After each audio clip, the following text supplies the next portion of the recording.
morning, everyone. Hope everyone's well. To any Ukrainian Joe, I don't think there's any Ukrainians in the room.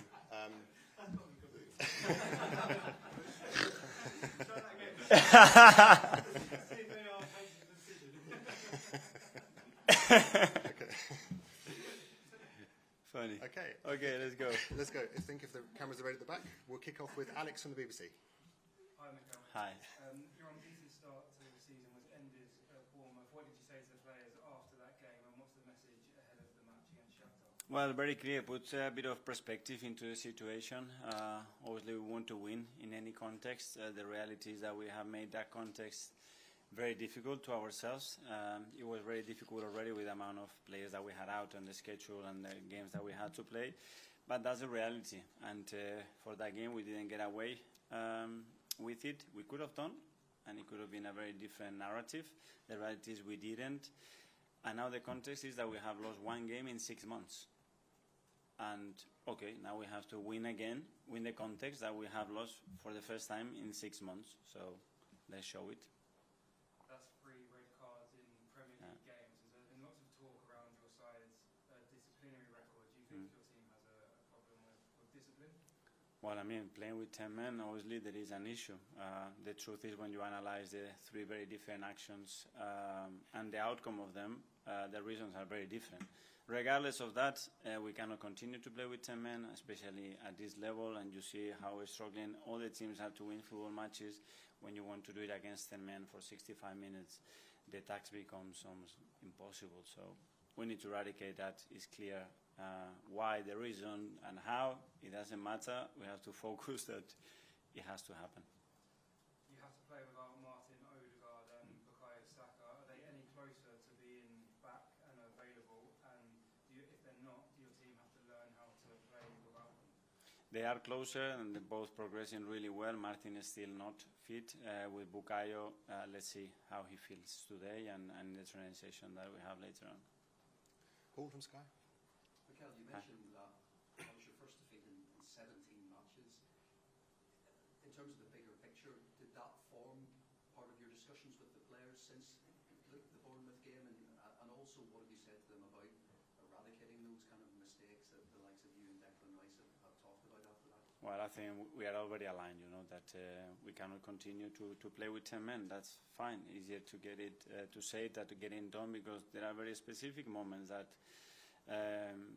have produced that situation. But is reacting. You have a defeat. Okay, it's part of the game, it's part of the sport. It happened in very specific conditions as well.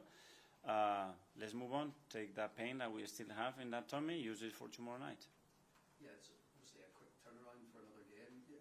Talking about your opponents for this, Shakhtar Donetsk, how much sympathy do you have for them in the way that they're having to prepare for games at the moment, given the circumstances they're in? Yeah, obviously a lot of sympathy for the situation that they are in, and obviously, how can I imagine, especially speaking to Alex, how affects that situation not only to yourself but for the whole country, your families, the whole environment, and the incredible attitude that they are having towards the situation, and again, the things that they have to put in place to be able to continue to play football matches at this level and compete in the way they do. It's remarkable, and we'll welcome them here tomorrow in the best possible way. And away from the Champions League, can I just double check, are you planning to appeal the William Saliba red card? That's more, I leave that more to the club to understand the circumstances, and as well other examples that are very clear in the same position, and they will have to decide it. Ian, Talksport. Hi, Mikel. How are you? Very good, thank you. You mentioned there about Shakhtar and the way that they had to prepare, and I mean, it shows, doesn't it, that football is important, but actually it's not the most important thing in the world. No, clearly not, and especially when you're comparing with the situation that they are in. But as well, I think they have decided, to use football with a lot of positive things that brings to life in a really powerful way. And I think it's remarkable the way they have managed and managing the situation and the unity of the country, and the capacity of a sport as well to bring joy to people's life. And that's something that we have to be very conscious of. You can't show any sympathy on the pitch, and after Saturday, I guess tomorrow is absolutely absolutely vital for you to go and win another football match and get another unbeaten 17-game, 6-month unbeaten run on track? Yeah, we have to start tomorrow, obviously. The desire is there. We want to desperately play these kind of matches, and we know, and the atmosphere is going to be terrific tomorrow night. So let's produce that and end the right to win the game. And last one from me. You mentioned discipline a couple of times and how you can't play football matches and win football matches with 10 men. Are you going to have to change the way, or are you going to have to ask the team to change the way they play then? Because you have had a lot of red cards since you've come to the club. Maybe that's because you wanted them to be more aggressive and to show a tougher side, but maybe they're going a little bit too far with that? Well, I think, for example, what happened in those 3 cases nothing to do with aggression, in my opinion. But yeah, everybody's got his own opinion. We want to be super competitive when we are, and we show that is great. When you show it and it doesn't go your way and you lose, it's something else. Is part of the judgment. Simon, Evening Standard. Mikel, can I just ask you, is you and Timber close to playing tomorrow? And if not tomorrow, do you think you will be back for Liverpool then? I think it's going to be close. Obviously, we have to see how he deals with training with the whole group, because he hasn't done that yet. But he will be pretty close, hopefully. What's the issue with him? Is it something to do with the knee injury before, or is it something different to? No, it was a muscular injury. And can I just ask as well, obviously, with fans at the moment, there's a lot of sort of clamour and hype around Ethan getting more minutes, given what they've seen off the bench and the cameos. How difficult is it for you when you've got a talent like that who's 17 to sort of say, I'll just throw you in from the start, play you, and also to try and hold you back, given he is a teenage boy? I think it's identifying moment, understanding where he is, where the team is, and what is the optimal moment to throw a player in that context. He's already done a lot in a very short period of time, so let's take it step by step and make sure those steps are consistent and can allow him to grow in the manner and form that we want him in the team. Claire? Hi, Mikel. Hi. On Saturday, you changed your midfield setup a bit. You had that thing going with Leo and Kai up top, and you changed it to bring Mikel into midfield. I know it's kind of difficult to analyse because after half an hour, obviously, the game changes. But how did you think that was going before the red card? Well, it was different, obviously, because Leo has been playing more centrally, but Gavi, obviously, he had a calf issue with the national team, and he came back and he wasn't fit enough to start the match, and especially what happened last year when a similar circumstance, we lost him for 5 or 6 weeks, and we didn't want to do that, so we have to adapt that, and meant that we have to adapt as well our midfield, and there are options. Very difficult to